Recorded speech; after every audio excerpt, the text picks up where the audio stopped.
All right, let's talk to David Crisafulli now, opposition leader in Queensland, and man who, according to the polls, looking good heading into that election next year, but a lot of water under the bridge between now and then. Big rally tomorrow because youth crime remains an issue. It remains an issue all over the beautiful state of Queensland.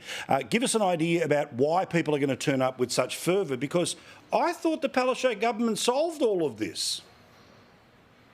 Yeah, it's 6 months ago since they said that it was all going to be fixed, and in that 6 months we've seen a further escalation. And if you want the figure that proves it beyond all doubt, Paul, the number of repeat hardcore offenders in Queensland has now reached 20%. That's double what it was. So what that shows is that they're failing at both ends of the spectrum. They're failing to turn around the kids before they get into a life of crime, but they're also failing when it comes to the hardcore repeat offenders, the ones that are holding a knife at someone's door, they're ramming police cars. They just don't fear the law. They run at it rather than run away from it. And also, the reality is look, Queenslanders, God love them, as I say, if I could have the transfusion to become one, I would. Easygoing people. But when they're pissed off, they stay pissed off, and they are mighty, I won't say it a third time, about the lack of action from this government. All talk, all gibber, no action.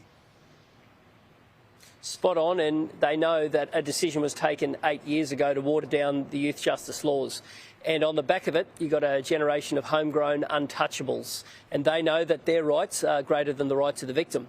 But those victims are standing up, and they've had enough. And too right, they should feel that way, because we have seen the spiral. We have seen youth crime out of control.